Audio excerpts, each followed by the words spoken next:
Welcome to my YouTube channel HR Educational Hub মৰমৰ ছাত্ৰ-ছাত্ৰী সকল আজি আমি তোমালোকৰ ক্লাস 9 ত জিবুৰ কথা আমি ভাবিব লাগে যেহেতু তোমালোকে অলৰেডি প্ৰগ্ৰাম পাইছাই ফাইনাল এক্সামৰ তোমালোকৰ মাৰ্চৰ পৰা ফাইনাল এক্সাম আৰম্ভ হ'ব বছৰীয়া পৰীক্ষা আৰম্ভ হ'ব তো আজিৰ পৰা টোটাল এক মাহ আছে আৰু এই এক মাহৰ ভিতৰত তুমি কেনেকৈ ষ্টাডি কৰিবা আৰু তুমি কিয় ষ্টাডি কৰিবা এই গুটেইখিনি কথা আজিৰ ভিডিওটো আলোচনা কৰিম তোমালোকে ভিডিওটো হেকলৈকে চোৱা ডেফিনেটলি তোমালোকৰ কামত লাগিব কাৰণ আমাৰ ক্লাস 9 ত থাকোতে এনেকুৱা কিছুমান ভুল কৰো যেটো ভুলৰ কাৰণে আমাৰ 10 ত গলে আমি এতিয়া যদি 1 ঘন্টা পঢ়িব লাগে 10 ত গলে হেতু 4 ঘন্টা পঢ়িলেও কভাৰ নহয় তো কিহৰ কাৰণে নহয় বা কিয় হয় গুটেইখিনি কথা আমি আলোচনা কৰিম তো সব প্ৰথমতে আমি আলোচনা কৰিম যে how to prepare for final exam 2025 আমাৰ যেহেতু তোমালোকৰ মাৰ্চ মাহত এক্সাম হ'ব তো এই এক্সামৰ কাৰণে আমি কেনেকৈ নিজকে প্ৰিপেয়াৰ কৰিম এই বিষয়ে আলোচনা কৰিম দুই নম্বৰত আলোচনা কৰিম যে why class 9 is very important class 9 to আমাৰ কাৰণে কিয় গুৰুত্বপূৰ্ণ হয় তাৰ পিছত আমি আলোচনা কৰিম স্যাৰ এটো মই ষ্টাৰ মাৰ্ক দি ৰাখিছো কাৰণ এটো আটাইতকৈ গুৰুত্বপূৰ্ণ হ'ব যেহেতু আমি যিমান আলোচনা কৰিলো আমাৰ কিন্তু ফাইনাল এক্সামটো ভাল কৰিব লাগিব Regarding reasons to is it possible to complete course of class 9 in just 30 days 30 দিনৰ ভিতৰত আমি এটো কমপ্লিট কৰিব পাৰিম নে নোৱাৰিম আৰু তুমি কেনেকৈ কমপ্লিট কৰিবা ভিডিওটো হেকলৈকে চোৱা তোমালোকৰ বহুত সহায় হ'ব চোৱা প্ৰথমতে আমি এক নম্বৰ যেটো পইণ্ট আছে এটা আলোচনা কৰিছো আমি কেনেকৈ 2025 ৰ ফাইনাল এক্সাম অৰ্থাৎ মাৰ্চ মাহৰ যেটো এক্সাম হ'ব হেতু কাৰণ আমি কেনেকৈ প্ৰিপেয়াৰ হ'ম প্ৰথম কথা হৈছে কি চোৱা তোমালোকৰ কাৰণে HR এডুকেশনাল চেনেল আছে HR এডুকেশনাল হাব চেনেলটো আছে 100% ফ্ৰী অফ কষ্ট তোমালোকক এডুকেশন দি আছে আৰু দি থাকিব তোমালোকৰ ক্লাস 6 ৰ পৰা ক্লাস 10 লৈকে সায়েন্স ম্যাথছ এছামিছ এইবোৰৰ বিষয়ে তোমালোকে কোনো ধৰণৰ ভাবিবলগীয়া নাই কাৰণ তোমালোকক মই 100% ফ্ৰী অফ কষ্ট তোমালোকক শিকাই আছো তোমালোকক নোটস প্ৰভাইড কৰি আছো তোমালোকৰ কাৰণে WhatsApp গ্ৰুপ বনোৱা হৈছে WhatsApp গ্ৰুপত জয়েন হৈ লবা ডেসক্ৰিপচনত নহলে কমেন্ট সেকশনত পিন কৰি দি দিম মনৰ ছাত্ৰ-ছাত্ৰী সকল তো 6 ৰ পৰা 10 লৈকে কোনো ধৰণৰ চিন্তা কৰাৰ কোনো দৰকাৰ নাই তোমালোকে তোমাৰ সৰু ভাই ভণ্টি সকলক ৰিকমেন্ড কৰা ডাঙৰ দাদা সকলক ৰিকমেন্ড কৰা মনৰ ছাত্ৰ-ছাত্ৰী সকল চোৱা প্ৰথমতে কোৱা প্ৰত্যেকটো চেপ্টাৰৰ যেহেতু তোমাৰ নিৰ্বাচনৰ এমসিকিউ হৈছে প্ৰত্যেকটো চেপ্টাৰৰ সায়েন্সৰ কথা কৈছো প্ৰত্যেকটো চেপ্টাৰৰ চেপ্টাৰ ওয়াইজ এমসিকিউ 100% আপলোড কৰা আছে তোমালোকে যদি ভিডিওবোৰ চোৱা নাই ভিডিওবোৰ চাই লোৱা তোমালোকৰ যেটো হাফ ইয়াৰলি এক্সামিনেশন গল হাফ ইয়াৰলি এক্সামিনেশন কিন্তু তাৰে পৰা তোমাৰ 90% তকৈ বেছি কোৱেশ্চন কমন আহিছে তো ডেফিনেটলি তোমালোকৰ যেটো ফাইনাল এক্সাম হ'ব তাতেও কমন আহিব আৰু তোমালোকৰ যেটো হাফ ইয়াৰলি এক্সামিনেশন হৈ গৈছে অলৰেডি হাফ ইয়াৰলি এক্সামিনেশন হৈ গল তো হাফ ইয়াৰলি এক্সামিনেশনৰ কোৱেশ্চন পেপাৰ মই সলভ কৰিছো যেটো তোমাৰ থাৰ্ড ইউনিট টেষ্ট হল হেতুৰ ওপৰতে এটা মই কোৱেশ্চন পেপাৰ আপলোড কৰি থৈছো তোমালোকে ভিডিও চাই লবা আৰু তোমালোকৰ কাৰণে কোনটো চেপ্টাৰৰ তোমালোকৰ প্ৰবলেম আছে তোমালোকে কমেন্ট কৰি জনোৱা মই ওৱান শট ভিডিও তোমালোকৰ কাৰণে বনাই দিম তোমালোকে চাই লবা 100% কনসেপচন ক্লিয়াৰ হ'ব আৰু এনেদৰে তোমালোকক মানে ওৱান শট ভিডিও বনাম না তোমালোকৰ সেইখিনি জানিলে তোমাৰ ক্লাস 10 ৰ কথা কৈ আছো মই ক্লাস 10 ৰ 80% বস্তু তোমাৰ মনত থাকিব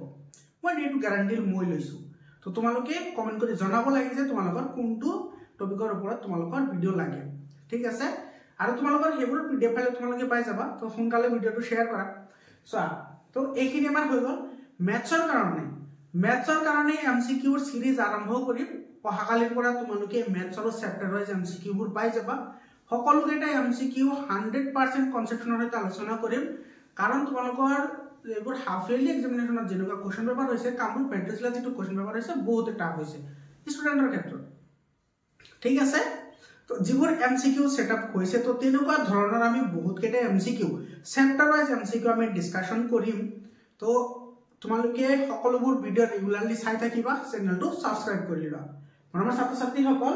এতিয়া আহিছো আমাৰ 2 নম্বৰ পইণ্ট যেটো আছে why class 9 is important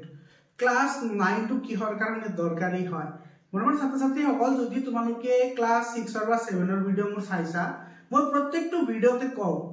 যে সদায় আমি লয়াৰ ক্লাসৰ পৰা যদি আমি আগবাঢ়ি নাও না তেতিয়া হলে আমি আপাৰ ক্লাসত গৈ তাতকৈ 10 গুণ কষ্ট কৰিলে আমাৰ সেইখিনি কভাৰ নহয় কাৰণ তোমাৰ শিক্ষা কি জানানে তুমি লয়াৰ ক্লাসত যিমানখিনি পঢ়িছা তাৰ পৰা 80% পাহৰি গৈ 20% ৰৈছে তোমাৰ মনত সেই 20% হৈছে প্ৰকৃত শিক্ষা বুজি পাইছানে কি কৈছো তাৰ পিছত তুমি কি কৰিলা তোমাৰ 20% বুজি পালা আকৌ তুমি 7ত আহি 80% পাহৰি গৈ 20% হৈ গ'ল তো টোটাল হৈ গ'ল 40%। তাৰপিছত তোমাৰ আকৌ তুমি 8ত পালা 20%, আকৌ তুমি 9ত পালা 20%, আকৌ তুমি 10ত পাবা যিমানখিনি আছে সিমানখিনি। তো সেই কাৰণে তোমাৰ প্ৰত্যেকটো ক্লাছে বহুত ইম্পৰ্টেন্ট হয়। আৰু যেহেতু তোমালোকৰ যেটো কোৱেশ্চন প্যাটাৰ্ন হৈছে সেইটো তোমাৰ 7টা বা 8টা নিয়মে এমসিকিউ আহে, লং কোৱেশ্চনবোৰ তেনেকুৱা আহে। মই সেই মৰ্মে তোমালোকৰ সায়েন্সৰ আৰু মেথছৰ কমপ্লিট কোৰ্স কৰাই দিম। 30 দিনৰ ভিতৰত তোমালোকে কমপ্লিটন পাবা। তোমালোকে ৰেগুলাৰলি ভিডিঅ'বোৰ চাই থাকিবা। মৰমৰ ছাত্ৰ-ছাত্ৰীসকল, তো তোমালোকৰ সায়েন্সৰ যিকেইটা চেপ্টাৰ আছে বিশেষকৈ কেমিষ্ট্ৰি, বায়োলজি আৰু ইভিএছ, ঠিক আছে, কেমিষ্ট্ৰি, বায়োলজি আৰু ইভিএছ মানে পৰিৱেশ বিজ্ঞানৰ ওপৰত যিকেইটা মানে লাষ্টৰ 3-4টা চেপ্টাৰ আছে,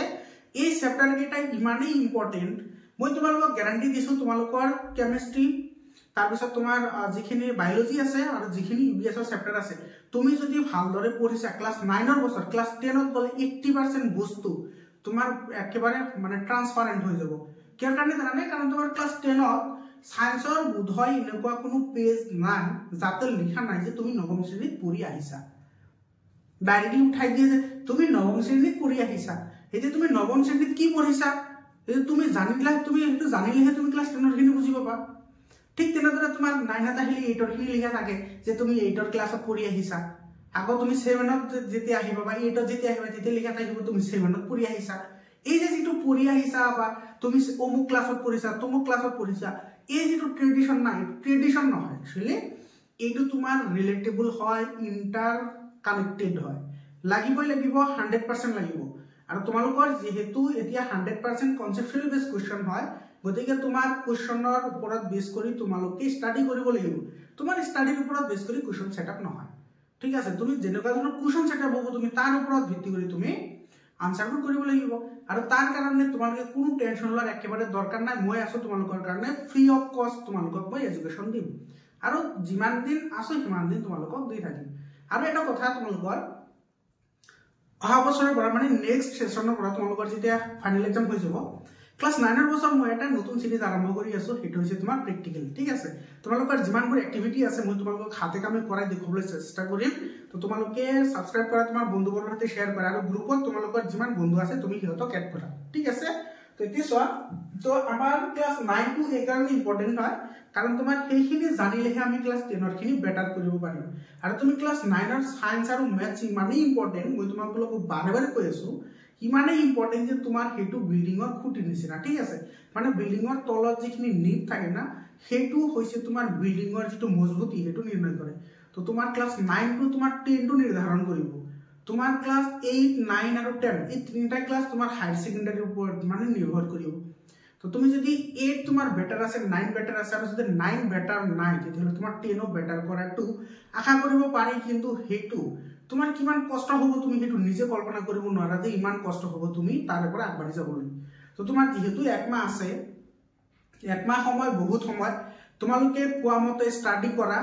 ডেফিনেটলি তোমালোকৰ ক্লাছ 10ত গলে হেল্প হ'ব, যেহেতু তোমালোকৰ ক্লাছ 10তো মই লগ পাম।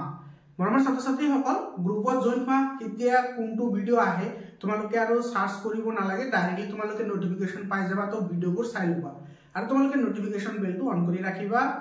মৰমৰ ছাত্ৰ-ছাত্ৰীসকল, তো এই কাৰণে আমি সায়েন্স বা মেথছ বা তোমাৰ ক্লাছ বিশেষকৈ সায়েন্স আৰু মেথছৰ কথা কৈছো, তোমাৰ এই দুটা ভালদৰে পঢ়িবই লাগিব তোমাৰ 10 টো বেটাৰ কৰাৰ কাৰণে। সেই কাৰণে আমাৰ ক্লাছ 9 আৰু 10ৰ যিটো সায়েন্স আৰু মেথছ আছে বহুত ইম্পৰ্টেন্ট হয়, বুজি পাইছা নে? এতিয়া চোৱা, তোমাৰ এই যেটো পয়েন্ট আছে, স্টাৰ যেটো পয়েন্ট আছে, আমি 30 দিনৰ ভিতৰত আমি কমপ্লিট কৰিব পাৰিম নে? ডেফিনেটলি পাৰিম, ডেফিনেটলি পাৰিম। 30 দিন বহুত দিন হয়। তো তোমালোকে, মই তোমালোকৰ এটা স্ট্ৰেটেজিক ভিডিঅ' বনাম, তাৰ লগতে এটা তোমালোকক কি ই বনাই দিম, যেটো ৰুটিন আছে, ডেইলি ষ্টাডি ৰুটিন, তোমালোকে সেই ৰুটিনটো ফলো কৰিবা। ডেফিনেটলি তোমালোকে 30 দিনৰ ভিতৰত 100% কোৰ্স তুমি কমপ্লিট কৰিব পাৰিবা। কিন্তু কষ্ট হ'ব, ঠিক আছে, কষ্ট হ'লেও তো মই যদি কষ্ট কৰিব পাৰিছো তোমালোকৰ কাৰণে, তোমালোকৰ বেটাৰ কৰাৰ কাৰণে, তেতিয়াহ'লে তোমালোকে তো মোক অলপ সাথ দিব লাগিব, হয়নে? তো তোমালোকে মোক অলপ হেল্প কৰা, তোমালোকে ভিডিঅ'বোৰ শ্বেয়াৰ কৰিবা। ডেফিনেটলি তোমালোকৰ ফিউচাৰটো মই বেটাৰ কৰাৰ কাৰণে ট্ৰাই কৰি আছো। তোমালোকে যাতে ক্লাছ 10ত গ'লে তুমি ক'ব পাৰা যে নহয় HR এডুকেশ্যনেল হাব মোক সহায় কৰিছে, আৰু ডেফিনেটলি সহায় কৰিম, 100% ফ্ৰী অফ কষ্ট তোমাক সহায় কৰিম। মৰমৰ ছাত্ৰ-ছাত্ৰীসকল, তো তোমালোকে ৰেগুলাৰলি ভিডিঅ'বোৰ চাই থাকিবা আৰু তোমালোকৰ যদি কোনটো চেপ্টাৰ বা কোনটো টপিক তুমি বুজি পোৱা নাই তোমালোকে কমেন্ট কৰি জনোৱা যদি কমেন্ট কৰিছা তোমালোকৰ যেটো কমেন্টত সবচে জ্যাদা কমেন্ট আহিব মই হেতুৰ ওপৰতে ভিডিও বনাম মৰমৰ ছাত্ৰ ছাত্ৰী সকল তো এইখিনি আছিল আমাৰ আলোচ্য বিষয় কোনো ধৰণৰ টেনশন কৰিব নালাগে তুমি কল্পনাবদ্ধ হোৱা যে কালিৰ পৰা পঢ়িম ঠিক আছে তোমালোকৰ ছাত্ৰ ছাত্ৰী সকল আজিৰ কাৰণে এইখিনি আকৌ লগ পাম বেলেগ এটা ভিডিঅ'লৈ ধন্যবাদ